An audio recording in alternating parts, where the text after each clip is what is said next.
Nadia, si je résume, cette réforme elle est antisociale, elle est injuste, et si je comprends bien, ça sert à rien non plus, c'est inefficace. Mais alors pourquoi ils la font? Ah ben ça c'est une bonne question, parce qu'aujourd'hui de cela, personne n'en parle jamais.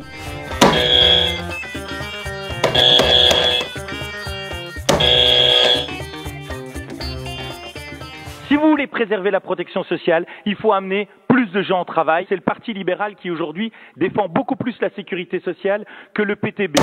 Alors Monsieur Boucher, il faudra qu'il m'explique comment il prétend défendre la sécurité sociale et en même temps l'attaquer. Ça je ne comprends pas. Alors qu'ici on voit que la réforme du chômage du MR et de l'Arizona, c'est justement s'attaquer à la sécurité sociale. Ils veulent limiter les allocations de chômage dans le temps à 2 ans. Ça veut dire dans le concret exclure 185 000 personnes. C'est énorme. Et Nadia, est-ce que tu peux m'expliquer simplement comment ça marche ce système de sécurité sociale et du chômage justement? D'abord, ce qui est important de dire, c'est que cette solidarité, cette sécurité sociale, c'est la nôtre, c'est celle de la classe travailleuse. C'est la classe travailleuse qui est solidaire avec la classe travailleuse. Nous avons décidé collectivement à un moment donné de mettre une partie de notre salaire dans un pot commun pour organiser notre sécurité et notre solidarité collective. Comme ça, dans des périodes où quelqu'un, pour une raison ou une autre, ne sait pas travailler, soit parce qu'il est malade, soit parce qu'il est en accident de travail, soit parce qu'il prend un congé parental, ou parce qu'il est licencié, ou qu'il n'est simplement pas engagé, il ne se retrouve pas sans revenu. Et c'est là que joue notre filet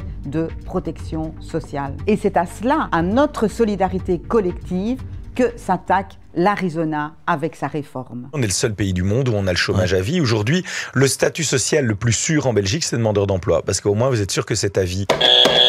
Non, mais qu'est-ce qui m'agace ce mec? Parce qu'aujourd'hui, en Belgique, vous savez c'est quoi le statut social le plus sûr? C'est le sien. Parce que lui, je ne sais pas si vous l'avez déjà entendu, il vient nous donner la leçon de comment on doit vivre. D'ailleurs, pour vous donner un petit truc, j'essaie de vivre avec moins de la moitié de mon salaire. Il pense qu'on peut vivre comme lui, c'est-à-dire, lui, il a entre 7 et 8 000 euros net par mois. Eh bien, Monsieur Boucher, tout fier, il dit, moi, j'arrive à vivre avec la moitié de mon salaire et l'autre moitié, je le mets de côté pour, en cas où, pour ma sécurité. Mais dans quel monde est-ce qu'il vit? Est-ce qu'il croit que mes collègues de chez Aldi, elles savent vivre avec la moitié de leur salaire et mettre l'autre moitié de côté pour, en cas où, elles gagnent entre 1 500 et 2 300 euros par mois, hein. C'est pas possible, hein. Et donc, c'est pour ça que nous, on a dû organiser notre propre sécurité de manière collective à travers la sécurité sociale. Mais alors sur l'idée du chômage à vie, t'en penses quoi Nadia?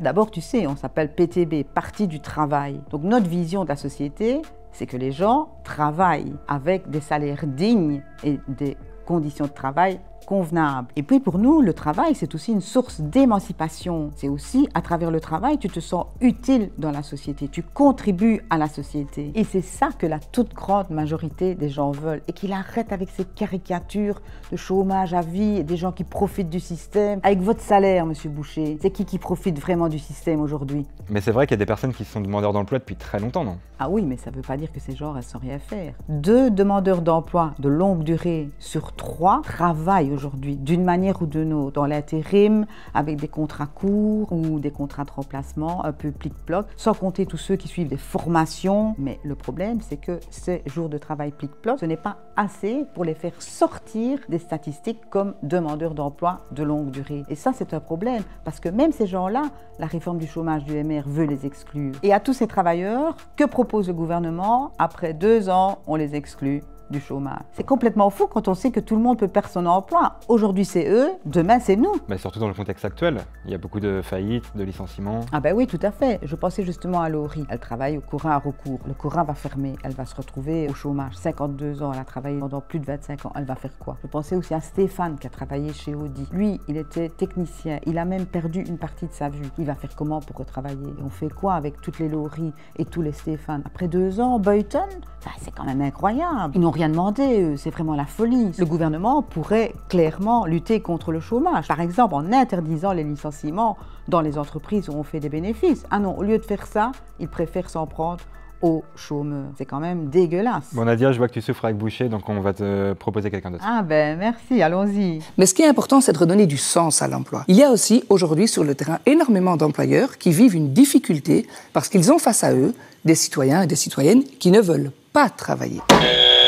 Oufti, c'est pire que Boucher. Boucher, les engagés, Vaureuil, la NVA, tous dans le même combat. Ils sont en train de nous faire croire que leur réforme sert à donner du sens au travail, à valoriser le travail, bla bla bla bla. Madame, est-ce que vous pouvez m'expliquer comment on va inciter les gens à retrouver du travail en leur enlevant leur allocation? Et les études le disent, ce n'est pas les sanctions qui permettent d'accélérer l'accès à l'emploi. Si les demandeurs d'emploi ne trouvent pas de travail, c'est pas parce qu'ils ne veulent pas, c'est parce qu'ils ne peuvent pas. Une maman solo qui n'a pas de crèche, comment est-ce qu'elle fait pour aller travailler? Une femme, parce que c'est quand même souvent les femmes, dont le mari travaille avec des heures de fou. Comment est-ce qu'elle fait pour aller travailler, pour aller chercher ses enfants à 18 heures? Puis, il y a ceux qui n'ont pas le bon diplôme par rapport aux emplois qui sont proposés, ou les personnes d'origine immigrée qui subissent la discrimination à l'embauche. Il y a aussi les personnes de plus de 50 ans qui peinent à trouver du boulot parce que les employeurs ne veulent pas engager ces personnes qui sont trop expérimentées. Et c'est toutes ces personnes-là qui vont être exclues du chômage, avec comme conséquence qu'on aura juste encore plus de pauvreté. Mais Nadia, tu as parlé des personnes de plus de 50 ans là.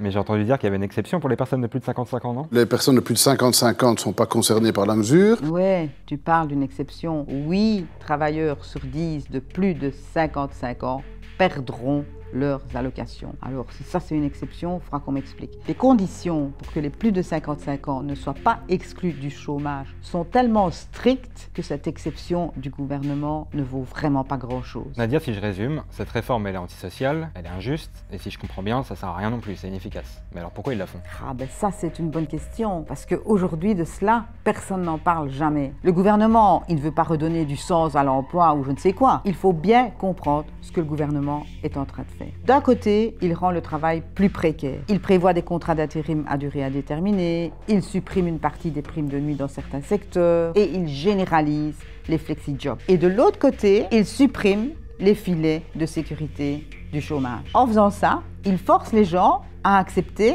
des emplois sous-payés. Résultat, ça permet aux entreprises de ne pas augmenter les salaires parce qu'il y aura toujours des gens qui seront prêts à accepter n'importe quel job, même avec des mauvaises conditions de travail. L'attaque contre les allocations de chômage, c'est une attaque contre l'ensemble de la classe travailleuse. C'est exactement la même logique que l'attaque sur les pensions ou l'attaque sur les malades de longue durée. Toutes ces mesures servent à remplir les poches des super riches en réduisant les salaires et la sécurité sociale. Et face à toutes ces attaques contre la classe travailleuse, la résistance s'organise. Nous avons, depuis le mois de janvier, eu plus de 10 actions syndicales. On a eu une des journées de grève la plus importante de ces dernières années. Et on a eu une manifestation qui a rassemblé jusqu'à 100 000 personnes. Et les organisations syndicales en Front commun ont déjà leur plan d'action pour après les congés, avec une date déjà à mettre dans votre agenda, le 14 octobre. Le gouvernement doit reculer. Ils veulent diviser les travailleurs et pour maintenir nos droits, nous devons montrer que la classe travailleuse reste